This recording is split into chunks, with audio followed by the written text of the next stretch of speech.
Hello friends, study class 0.2 में आपका स्वागत है। I am Sonu. दोस्तों, आज हम बात करेंगे क्लास 12 राजनीतिक विज्ञान। दोस्तों, अध्याय 8 है ना, पर्यावरण और प्राकृतिक संसाधन। तो पर्यावरण और प्राकृतिक संसाधन के बारे में बात करेंगे इस चैप्टर में। दोस्तों परिचय देखते हैं। इस अध्याय में पर्यावरण इस अध्याय में विश्व राजनीति में पर्यावरण और संसाधनों के बढ़ते महत्व की चर्चा की गई है। 1960 के दशक से पर्यावरण के मसले ने जोर पकड़ रखा है। तो 1960 के दशक से पर्यावरण के मसले ने जोर पकड़ रखा है, उसके बारे में बात करेंगे। दोस्तों क्या दे रखा है दोस्तों?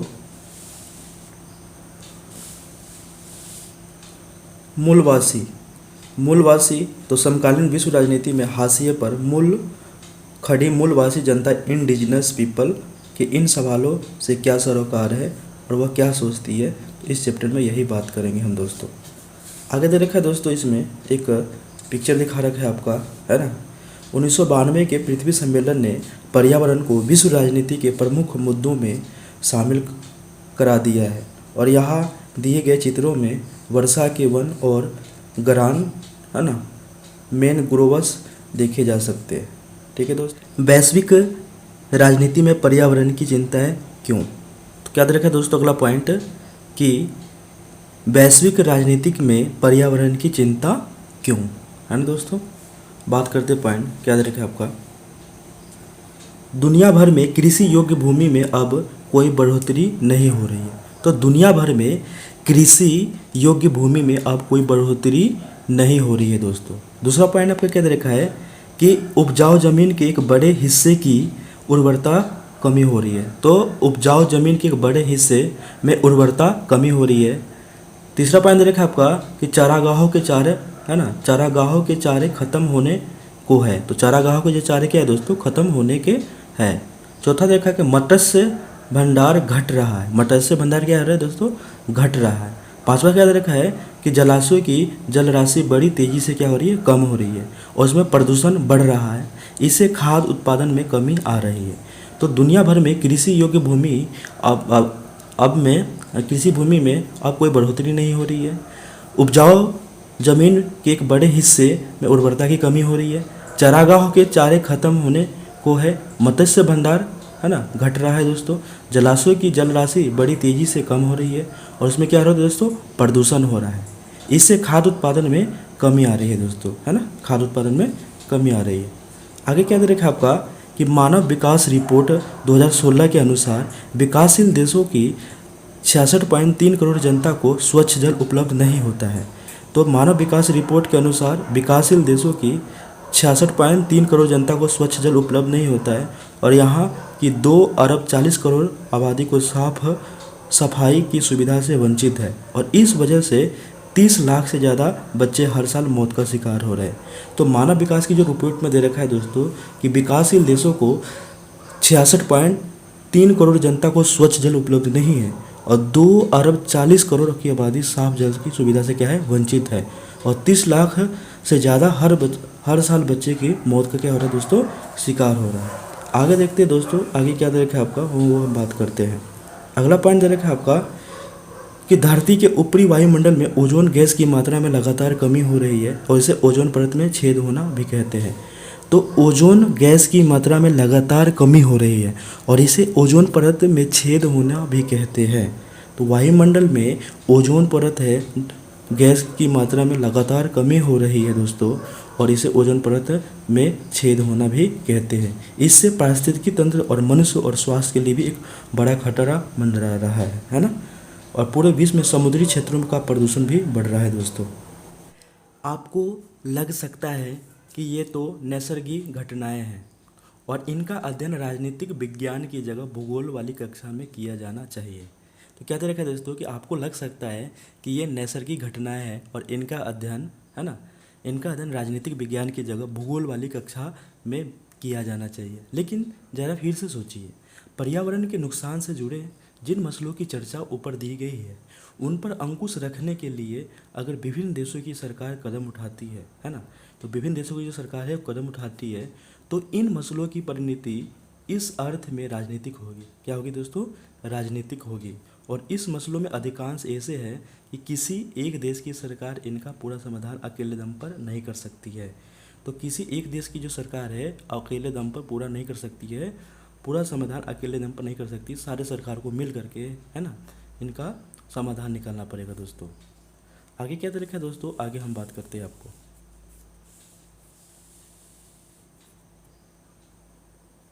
एक विद्वत समूह क्लब ऑफ रोम ने 1972 में लिमिट्स टू ग्रोथ शीर्षक से एक पुस्तक प्रकाशित की है ना। क्या तरीका है दोस्तों कि एक विद्वत समूह क्लब ऑफ रोम ने 1972 में लिमिट्स टू ग्रोथ शीर्षक से एक पुस्तक प्रकाशित की है। यह पुस्तक दुनिया की बढ़ती जनसंख्या के, है ना, बढ़ती जनसंख्या के बारे में बता रखा है दोस्तों। बढ़ती जनसंख्या के आलोक में प्राकृतिक संसाधनों के विनाश के अंदेशे को बड़ी खूबी से बताती है। तो एक विद्वत समूह क्लब और रोम ने 1972 में लिमिट्स टू ग्रोथ जो पुस्तक का नाम है, पुस्तक प्रकाशित की है, उसमें बढ़ती जनसंख्या के आलोचकों में प्राकृतिक संसाधनों के विनाश के अंदेशे को बड़ी खूबी बताती है। राष्ट्रीय संयुक्त राष्ट्र पर्यावरण कार्यक्रम, जैसे UNE का फुल फॉर्म भी पूछ सकता है। यू माने यूनाइटेड माने संयुक्त राष्ट्र, एन माने नेशन राष्ट्र संघ, और ई माने पर्यावरण, और पी माने क्या होता है दोस्तों, प्रोग्राम। तो UNEP का फुल फॉर्म भी पूछ सकते हैं दोस्तों। दोस्तों ये इम्पोर्टेंट है ना, मोस्ट इम्पोर्टेंट है। 1992 में संयुक्त राष्ट्र संघ का पर्यावरण और विकास के मुद्दे पर केंद्रित एक सम्मेलन ब्राज़ील के रियो डी जेनेरियो में हुआ। इसे पृथ्वी सम्मेलन कहा जाता है। दोस्तों पेपर में पूछा जाता है कि पृथ्वी सम्मेलन से आप क्या समझते हैं। 1992 में संयुक्त राष्ट्र संघ का पर्यावरण और विकास के मुद्दे पर केंद्रित एक सम्मेलन ब्राज़ील के रियो डियो जेनेरियो में हुआ। इसे पृथ्वी सम्मेलन कहा जाता है। 170 देश, हजारों स्वयंसेवी संगठन और अनेक बहुराष्ट्रीय निगमों ने क्या लिया था, भाग लिया था। तो 1992 में संयुक्त राष्ट्र संघ का पर्यावरण और विकास के मुद्दे पर केंद्रित एक सम्मेलन ब्राज़ील के रियो डियो जेनेरियो में हुआ। इसे पृथ्वी सम्मेलन कहा जाता है। और 170 देश, हजारों स्वयंसेवी संगठन और बहुराष्ट्रीय निगमों ने भाग लिया दोस्तों।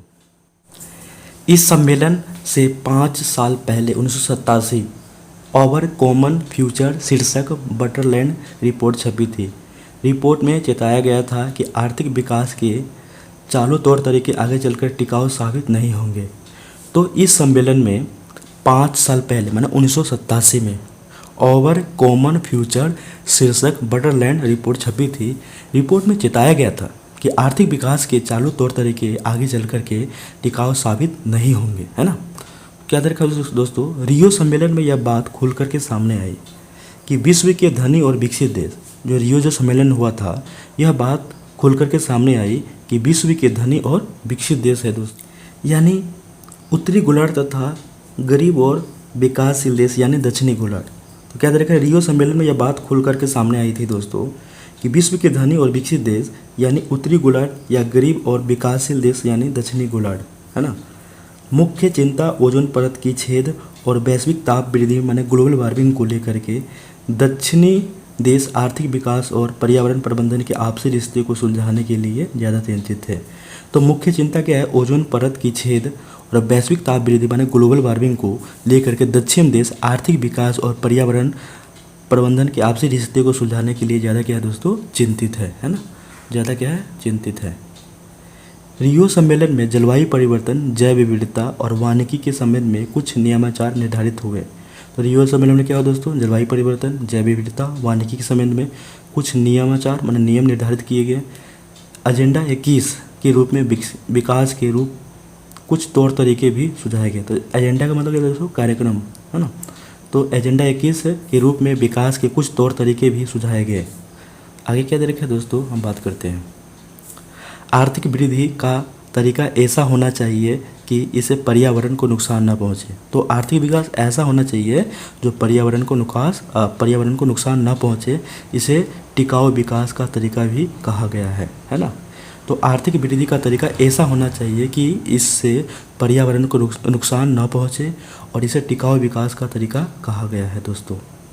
आगे क्या दे रखा है दोस्तों, एजेंडा 21, है ना, का झुकाव पर्यावरण संरक्षण को सुनिश्चित करने के बजाय आर्थिक वृद्धि की है। तो इसका झुकाव किस ओर है कि पर्यावरण संरक्षण को सुनिश्चित करने के बजाय आर्थिक वृद्धि की ओर है। आगे देखा दोस्तों, मोस्ट इम्पोर्टेंट क्वेश्चन है दोस्तों कि विश्व की साझी संपदा की सुरक्षा, है ना। विश्व की जो साझी संपदा का मतलब क्या होता है कि विश्व की जो जितनी भी जो संपत्ति है, जैसे धरती है, आकाश है, ये सब क्या है, विश्व की साझी संपदा है। साझी संपदा उन संसाधनों को कहते हैं जिन पर किसी एक का नहीं बल्कि पूरे समुदाय का अधिकार होगा। क्या देखा दोस्तों कि साझी संपदा उन संसाधनों को कहते हैं जिन पर किसी एक का नहीं बल्कि पूरे समुदाय का अधिकार होता है। संयुक्त परिवार का चूल्हा, जैसे चूल्हा होता है, चारागाह होता है, मैदान होता है, कुआं होता है, नदी होता है, ये सब क्या है दोस्तों, साझी संपदा है। दोस्तों बहुत ही इंपॉर्टेंट है कि साझी संपदा उन संसाधनों को कहते हैं जिन पर किसी एक का नहीं बल्कि पूरे समुदाय का अधिकार होता है। चूल्हा, चारागाह, मैदान, कुआं या नदी साझी संपदा के उदाहरण है। विश्व के, है ना, क्या देखा दोस्तों कि विश्व के कुछ हिस्से और क्षेत्र किसी एक देश के संप्रभु क्षेत्राधिकार से बाहर होते हैं, इसलिए उनका प्रबंधन साझे तौर पर अंतर्राष्ट्रीय समुदाय द्वारा किया जाता है। तो विश्व के कुछ हिस्से और क्षेत्र किसी एक देश के संप्रभु क्षेत्राधिकार से बाहर होते हैं और इसलिए उनका प्रबंधन साझे तौर पर अंतर्राष्ट्रीय समुदाय द्वारा किया जाता है ना। इसे क्या बोलते हैं, वैश्विक संपदा कहा जाता है। दोस्तों मानवता की साझी विरासत कहा जाता है। पृथ्वी का वायुमंडल, अंटार्कटिका, समुद्री सतह और बाहरी अंतरिक्ष शामिल है। तो पृथ्वी का वायुमंडल, अंटार्कटिका, समुद्री सतह और बाहरी अंतरिक्ष शामिल है। वैश्विक संपदा की सुरक्षा के सवाल पर अंतर्राष्ट्रीय सहयोग कायम करने टेढ़ी खीर है। इस दिशा में कुछ महत्वपूर्ण समझौते हुए, जैसे अंटार्कटिक संधि, है ना, मॉन्ट्रियल संधि, है ना, नयाचार मतलब प्रोटोकॉल 1987 और अंटार्कटिका पर्यावरणीय नयाचार 1991 हो चुके हैं। दोस्तों तो क्या रखा है दोस्तों कि पृथ्वी के वायुमंडल, अंटार्कटिका, समुद्री सतह और बाहरी अंतरिक्ष शामिल है। और अंटार्कटिका संधि 1959 में, मॉन्ट्रियल नयाचार, है ना, 1987, पर्यावरण नयाचार 1991 हो चुके हैं। दोस्तों 1980 के दशक के मध्य अंटार्कटिका के ऊपर ओजोन परत में छेद की खोज एक आंख खोल देने वाली घटना है। तो क्या देखा है दोस्तों कि 1980 के दशक के मध्य अंटार्कटिका के ऊपर ओजोन परत में छेद की खोज एक आंख खोल देने वाली घटना है। दोस्तों अंटार्कटिका पर किसका स्वामित्व है? तो अंटार्कटिका दोस्तों ये पिक्चर में दिखा रखा है, पर किसका स्वामित्व है, माने कौन मालिक है इसका? अंटार्कटिका महादेशीय इलाका 1,40,00,000 वर्ग किलोमीटर में फैलता हुआ है। विश्व के निर्जन क्षेत्र का 26% हिस्सा इसी महादेश के अंतर्गत आता है। तो 1,40,00,000 वर्ग किलोमीटर फैला है और विश्व के निर्जन क्षेत्र का 26% हिस्सा इसी देश माने महादेश के अंतर्गत आता है। दोस्तों क्या देखा है दोस्तों इसमें कि जैसे कुछ पादप है, जैसे सूक्ष्म शैवाल, कवक, लाइकेन, कुछ समुद्र स्तनधारी है, जैसे जीव, मत्स्य तथा कठिन वातावरण में जीवन यापन के लिए अनुकूल माने विभिन्न पक्षी क्या है दोस्तों शामिल है इसमें, है ना। आगे क्या देखा है दोस्तों, हम वो बात करते हैं विश्व के सबसे सुंदर, ठंडे और झंझावाती महादेश अंटार्कटिका पर किसका स्वामित्व है? इसके बारे में दो दावे किए जाते हैं। कुछ देश जैसे ब्रिटेन, अर्जेंटीना, चिले, नॉर्वे, फ्रांस, ऑस्ट्रेलिया, न्यूजीलैंड ने अंटार्कटिका क्षेत्र पर अपने संप्रभु अधिकार का वैधानिक दावा किया है। जैसे ब्रिटेन है, अर्जेंटीना है, चिले है, नॉर्वे है, फ्रांस है, ऑस्ट्रेलिया है, न्यूजीलैंड ने अंटार्कटिका क्षेत्र पर अपने संप्रभु अधिकार का वैधानिक, है ना, दावा किया है। दोस्तों साझी परंतु अलग अलग जिम्मेदारियाँ, मोस्ट इम्पोर्टेंट है दोस्तों क्वेश्चन, ये साझी परंतु अलग अलग क्या है जिम्मेदारियाँ हैं। पर्यावरण को लेकर के उत्तर और दक्षिण गोलार्ध के देशों के रवैये में अंतर है। उत्तर के विकसित देश पर्यावरण के मसले पर उसी रूप में चर्चा करना चाहते हैं जिस दशा में पर्यावरण आज मौजूद है। ये देश चाहते हैं कि पर्यावरण के संरक्षण में हर देश की जिम्मेदारी बराबर हो।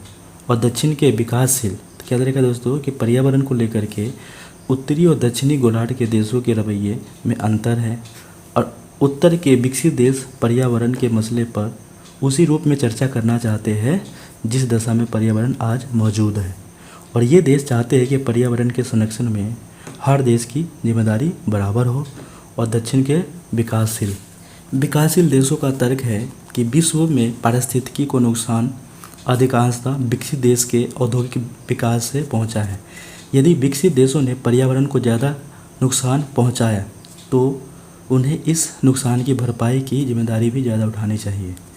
तो क्या देखा है कि देशों का तर्क है कि पारिस्थितिकी नुकसान अधिकांशतः विकसित देशों के औद्योगिक विकास से पहुंचा है ना, और देश ने पर्यावरण को ज़्यादा नुकसान पहुंचाया है और इस नुकसान की भरपाई की जिम्मेदारी उठानी चाहिए। विकासशील देश अभी औद्योगिकरण की प्रक्रिया से गुजर रहे हैं, है ना। क्या देखा दोस्तों कि जो विकासशील जो देश है अभी औद्योगिकरण की प्रक्रिया से क्या कर रहे हैं, गुजर रहे हैं, है ना। और ज़रूरी है कि उन पर वे प्रतिबंध न लगे जो विकसित देश पर लगाए जाने हैं, है ना।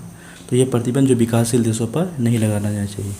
आगे क्या देखा दोस्तों कि सन 1992 में हुए पृथ्वी सम्मेलन में इस तर्क को मान लिया गया कि इसे साझी परंतु अलग अलग जिम्मेदारियां का सिद्धांत कहा गया है ना। तो अलग अलग जिम्मेदारियां का सिद्धांत कहा गया है दोस्तों। और रियो घोषणा पत्र का कहना है कि धरती की पारिस्थितिकी तंत्र की अखंडता और गुणवत्ता की बहाली और सुरक्षा तथा संरक्षण के विभिन्न देश विश्व बंधुत्व की भावना से आपस में सहयोग करें। तो घोषणा पत्र का कहना है कि धरती की पारिस्थितिकी तंत्र की अखंडता और गुणवत्ता की बहाली में सुरक्षा और संरक्षण के विभिन्न देश विश्व बंधुत्व की भावना से आपस में सहयोग एक दूसरे को करें। जलवायु के परिवर्तन से संबंधित संयुक्त राष्ट्र संघ के नियमानुसार यानी United nation framework convention on climate change. तो यू माने यूनाइटेड, एन माने नेशन, है ना, एफ माने कॉन्फ्रेंस एंड सी माने कन्वेंशनल, और उसके बाद देखा है कि दोस्तों कि ऑन क्लाइमेट चेंज, है ना। तो UNFCCC में भी कहा गया है कि इस संधि को स्वीकार करने वाले देश, है ना, इस संधि को स्वीकार करने वाले देश क्या देखा है दोस्तों, स्वीकार करने वाले देश अपनी क्षमता, है ना, अपनी क्षमता के अनुरूप पर्यावरण के अपक्ष में अपनी हिस्सेदारी के आधार पर साझी परंतु अलग अलग जिम्मेदारियां निभाते हुए पर्यावरण की सुरक्षा के प्रयास करेंगे। तो क्या देखा दोस्तों कि अपनी क्षमता के अनुरूप पर्यावरण के अपक्ष में अपनी हिस्सेदारी के आधार पर साझी परंतु अलग अलग जिम्मेदारियां निभाते हुए पर्यावरण की सुरक्षा के प्रयास करेंगे दोस्तों। अब क्या देखा, क्योटो प्रोटोकॉल एक अंतर्राष्ट्रीय समझौता है। इसके अंतर्गत औद्योगिक देश के लिए ग्रीन हाउस गैसों के उत्सर्जन को कम करने के लक्ष्य निर्धारित किए गए हैं। तो क्योटो प्रोटोकॉल एक अंतर्राष्ट्रीय समझौता है और इसके अंतर्गत औद्योगिक देश के लिए ग्रीन हाउस गैसों के उत्सर्जन को कम करने के लक्ष्य निर्धारित किए गए हैं। कार्बन डाइऑक्साइड, मीथेन, हाइड्रोफ्लोरोकार्बन जैसी कुछ गैसों के बारे में माना जाता है कि वैश्विक ताप वृद्धि माने ग्लोबल वार्मिंग में इसकी कोई ना कोई भूमिका जरूर है। तो क्योटो प्रोटोकॉल क्या एक अंतर्राष्ट्रीय समझौता है। इसके अंतर्गत औद्योगिक देशों ने ग्रीन हाउस गैसों को उत्सर्जन को कम करने का लक्ष्य निर्धारित किए हैं। कार्बन डाइऑक्साइड, मीथेन, हाइड्रोफ्लोरो, है ना, कार्बन और ताप वृद्धि में इनकी कोई ना कोई भूमिका जरूर है। आगे क्या देखा है दोस्तों वो बात करते हैं। साझी संपदा। साझी संपदा का अर्थ होता है ऐसी संपदा जिस पर किसी समूह के प्रत्येक सदस्य का स्वामित्व हो। तो साझी संपदा का अर्थ क्या होता है कि ऐसी संपदा जिस पर किसी समूह के प्रत्येक सदस्य का क्या हो, स्वामित्व हो। ऐसे संसाधन की प्राकृतिक उपभोग के स्तर और रखरखाव के संदर्भ में समूह के हर सदस्य को समान अधिकार प्राप्त होंगे। तो ऐसा संसाधन प्राकृतिक उपयोग के स्तर और रखरखाव के संदर्भ में समूह के हर सदस्य को समान अधिकार प्राप्त होंगे दोस्तों। आगे क्या देखा है दोस्तों वो हम बात करते हैं।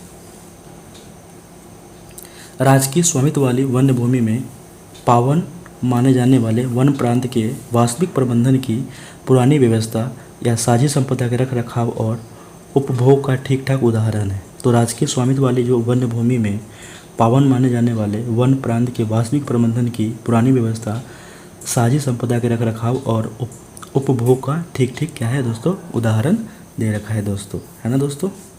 उसके बाद क्या दे रखा है दोस्तों वो हम बात करते हैं। पर्यावरण के मसले पर भारत का पक्ष। क्या दे रखा है दोस्तों कि पर्यावरण के मसले पर भारत का क्या पक्ष है। भारत ने 2002 में क्योटो प्रोटोकॉल 1997 पर हस्ताक्षर किए और इसका अनुमोदन किया, है ना। तो भारत ने 2002 में 1997 पर हस्ताक्षर किए और इसका अनुमोदन किया दोस्तों। चीन भी जल्द ही ग्रीन हाउस गैसों के उत्सर्जन के मामले में विकसित देशों की भांति अगली कतार में नजर आएंगे। तो चीन भी क्या है, ग्रीन हाउस गैसों के उत्सर्जन के मामले में विकसित देशों की भांति अगली कतार में नजर आएंगे। क्या देखा दोस्तों कि विकासशील देशों में ग्रीन हाउस गैस के प्रति व्यक्ति उत्सर्जन की दर विकसित देशों की तुलना में नाम मात्र है ना। विकसित देशों की तुलना में क्या है, नाम मात्र है। सिद्धांत के अनुरूप भारत का विचार है कि उत्सर्जन दर में कमी करने की सबसे ज़्यादा जिम्मेदारी क्या है, विकसित देशों की है, क्योंकि इन देशों ने एक लंबी अवधि तक बहुत ज़्यादा क्या किया था दोस्तों, उत्सर्जन किया था, है ना। तो सबसे ज़्यादा जिम्मेदारी किसकी है, विकसित देशों की है, क्योंकि इसने ज़्यादा उत्सर्जन किया है। भारत का प्रति व्यक्ति उत्सर्जन क्या है, 0.9 टन था। अनुमान है कि 2030 तक यह मात्र बढ़ करके 1.6 टन प्रति व्यक्ति होगी।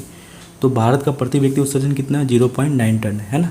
क्या दे रखा है दोस्तों कि 0.9 टन है और 2030 तक यह मात्रा बढ़ करके 1.6 टन प्रति व्यक्ति हो जाएंगे। आगे क्या दे रखा है दोस्तों, अपनी नेशनल ऑटो फ्यूल पॉलिसी के अंतर्गत वाहनों के लिए स्वच्छतर ईंधन अनिवार्य कर दिया है। 2001 में ऊर्जा संरक्षण अधिनियम पारित हुआ है। 2001 में क्या दे रखा है दोस्तों कि ऊर्जा संरक्षण नियम क्या हुआ दोस्तों, पारित हुआ है। 2003 के बिजली अधिनियम में पुनर्वाह रिन्यूएबल ऊर्जा के इस्तेमाल को बढ़ावा दिया गया है ना। स्वच्छ कोयले के उपयोग पर आधारित प्रौद्योगिकी को अपनाने की तरफ रुझान बढ़ा है दोस्तों, है ना। उसको क्या दे रखा है दोस्तों कि भारत बायोडीजल से संबंधित एक राष्ट्रीय मिशन चलाने के लिए भी तत्पर है। तो भारत है बायोडीजल से संबंधित एक राष्ट्रीय मिशन चलाने के लिए भी क्या है दोस्तों, तत्पर है। भारत के पावन वन प्रांत बहुत से पुराने समाजों में धार्मिक कारणों से प्रकृति की रक्षा करने का चलन है ना। भारत में विद्वान पावन वन प्रांत इस चलन के सुंदर उदाहरण है। तो दोस्तों इसको अलग अलग नाम से अलग अलग क्षेत्रों में बोला जाता है। देश की भाषाओं में इनके लिए अलग अलग शब्द है। इन देवस्थानों को राजस्थान में वानी, केकड़ी और ओरान, तो राजस्थान में क्या क्या बोला जाता है दोस्तों, वानी, केकड़ी और ओरान। झारखंड में जहेरा, थान और सरना। मेघालय में लिंगडू, केरल में कांव, उत्तराखंड में थान या देवभूमि, महाराष्ट्र में देव है ना, रहतीस आदि सैकड़ों नामों से जाना जाता है दोस्तों। पर्यावरण आंदोलन एक या अनेक। पर्यावरण हानि की चुनौती से निपटने के लिए सरकारों ने अंतर्राष्ट्रीय स्तर पर जो पेशकदमी की है ना। तो पर्यावरण की हानि की चुनौती से निपटने के लिए सरकार ने अंतर्राष्ट्रीय स्तर पर जो पेशकदमी की है। दक्षिणी देशों मसलन मैक्सिको, चिले, ब्राज़ील, मलेशिया, इंडोनेशिया, महादेशीय अफ्रीका और भारत के वन आंदोलनों पर बहुत दबाव डाला है। तो क्या दे रखा है, दक्षिण देशों मसलन मैक्सिको, चिले, ब्राज़ील, मलेशिया, इंडोनेशिया, महादेशीय अफ्रीका और भारत के वन आंदोलनों पर बहुत दबाव है दोस्तों, है ना। एक ऑस्ट्रेलियाई बहुराष्ट्रीय कंपनी वेस्टर्न माइनिंग कॉरपोरेशन के खिलाफ अभियान चलाया गया। इस कंपनी का विरोध खुद इस स्वदेश यानी ऑस्ट्रेलिया में हुआ। तो ऑस्ट्रेलियाई बहुराष्ट्रीय कंपनी वेस्टर्न माइनिंग कॉरपोरेशन के खिलाफ अभियान चलाया और इस कंपनी का विरोध खुद इसके स्वदेश यानी ऑस्ट्रेलिया में हुआ, है ना। क्या तरीका है दोस्तों, ऑस्ट्रेलिया में इस कंपनी का विरोध, है ना। तो इस कंपनी का दोस्तों विरोध हुआ कहाँ पे, ऑस्ट्रेलिया में ही हुआ। आगे दे रखा है दोस्तों थाईलैंड और दक्षिण अफ्रीका। थाईलैंड और दक्षिण अफ्रीका। आगे क्या दे रखा है दोस्तों, तक इंडोनेशिया से लेकर के चीन तक बड़े बांधों को बनाने की होड़ लगी। तो थाईलैंड, दक्षिण अफ्रीका, है ना, इंडोनेशिया से लेकर के चीन तक बड़े बांधों को बनाने की होड़ लगी। और इन आंदोलनों में नर्मदा आंदोलन सबसे ज़्यादा क्या है दोस्तों, प्रसिद्ध है। तो इन आंदोलनों में नर्मदा आंदोलन सबसे ज़्यादा क्या है दोस्तों, प्रसिद्ध है। उसके बाद हम बात करते हैं दोस्तों, आगे क्या तरीका है, संसाधनों की भू राजनीति। संसाधनों की भू राजनीति यूरोपीय ताकतों के विश्वव्यापी प्रसार का एक मुख्य साधन और मकसद संसाधन रहे। संसाधनों को लेकर के राज्य के बीच तनातनी हुई है। संसाधनों से जुड़ी भू राजनीति को पश्चिमी दुनिया के ज़्यादातर व्यापारिक संबंध, युद्ध तथा ताकत के संदर्भ में सोचा गया है। तो यूरोपीय जो ताकत है माने विश्वव्यापी का प्रसार एक मुख्य साधन क्या है, संसाधन रहे। और संसाधनों को लेकर कि राज्यों के बीच में क्या तनातनी हुई है। संसाधन से जुड़ी भू राजनीति को पश्चिमी दुनिया में ज़्यादातर व्यापारिक संबंध, युद्ध और ताकत के संदर्भ में सोचा गया है। अगला क्या देखा दोस्तों, अगला पॉइंट आपको बात करते हैं, समुद्री नौवाहन स्वयं इमारती लकड़ी पर आधारित था। तो तो नौ वाहन का मतलब क्या, तो उस समय लकड़ियों से, है ना, वाहन बनाए जाते थे। नौ माने शिप बनाए जाते थे, लकड़ियों पर आधारित है, इसलिए जहाज़ के सह तीरों के लिए इमारती लकड़ों की आपूर्ति 17वीं सदी के बाद के समय भी प्रमुख यूरोपीय शक्ति की प्राथमिकता में रही। तो नौवाहन के लिए लकड़ी की ज़रूरत थी, किसको, 17वीं शताब्दी में किसको, यूरोपीय शक्ति की प्राथमिकता में रही है लकड़ी। दूसरे विश्व युद्ध के दौरान सामरिक संसाधनों, खास करके तेल के निर्बाध आपूर्ति का महत्व बहुत अच्छी तरह उजागर हो गया। तो विश्व संसाधन के दौरान सामाजिक संसाधनों को, खास करके तेल की निर्बाध आपूर्ति का महत्व बहुत अच्छी तरह से क्या हो गया था दोस्तों, उजागर हो गया था।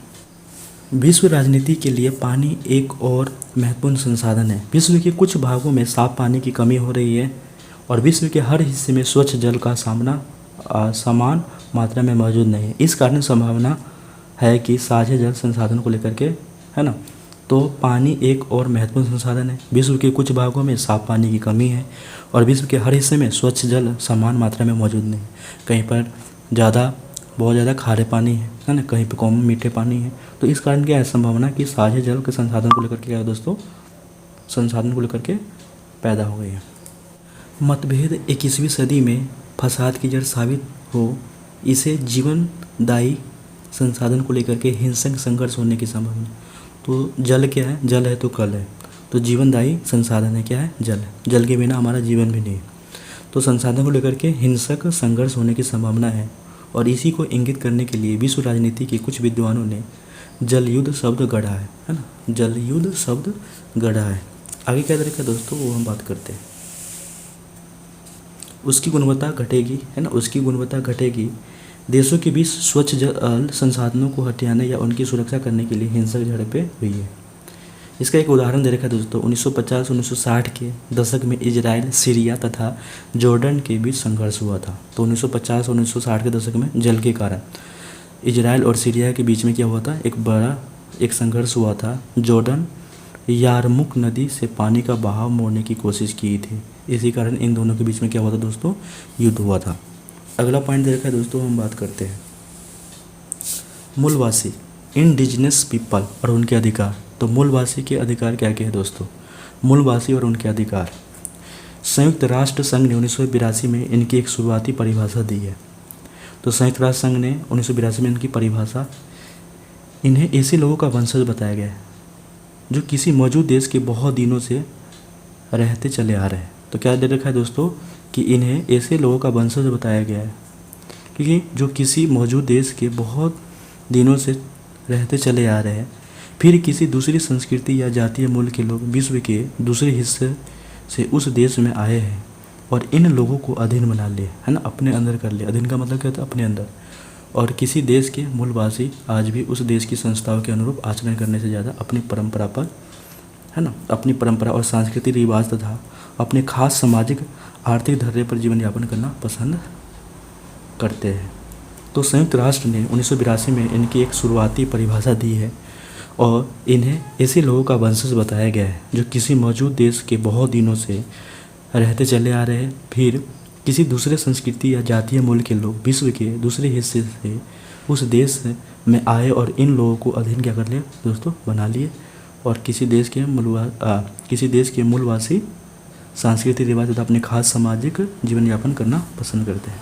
सरकारों से इनकी मांग है कि इन्हें मूलवासी कौम के रूप में अपनी स्वतंत्र पहचान रखने वाला समुदाय माना जाए और अपने मूल वासस्थान पर हक की दावेदारी में विश्व भर के मूल निवासी यह जुमला इस्तेमाल करते हैं कि हम यहाँ अनंत काल से रहते चले आ रहे हैं, भौगोलिक रूप से चाहे। तो सरकार से इसकी मांग क्या है कि मूलवासी कौम माने देश के रूप में अपनी स्वतंत्र पहचान रखने वाले समुदाय माना जाए और मूल वास स्थान पर हक की दावेदारी में विश्व भर के मूल निवासी यह जुमला इस्तेमाल करते हैं कि यहाँ हम अनंत काल से रहते चले आ रहे हैं, भौगोलिक रूप से चाहे, क्या दे रखा है, भौगोलिक रूप से चाहे मूलवासी अलग अलग जगहों पर कायम है ना। भौगोलिक रूप से क्या है दोस्तों, जो मूलवासी है वो अलग अलग जगहों पर क्या है, कायम है। आगे क्या दे रखा, भारत में मूलवासी के लिए अनुसूचित जाति या आदिवासी शब्द प्रयोग किया जाता है। तो भारत में मूलवासी के लिए अनुसूचित जाति या आदिवासी शब्द प्रयोग किया जाता है। 1975 में world council of indigenous people का गठन हुआ। संयुक्त राष्ट्र में सबसे पहले इस परिषद को परामर्शदायी परिषद का दर्जा दिया गया। तो 1975 में world council of indigenous people का गठन हुआ। संयुक्त राष्ट्र संघ में सबसे पहले इस परिषद को परामर्शदायी परिषद का दर्जा दिया गया। दोस्तों अगर ये वीडियो आपको अच्छा लग रहा है तो लाइक, सब्सक्राइब एंड शेयर कीजिएगा। जय हिंद, जय भारत।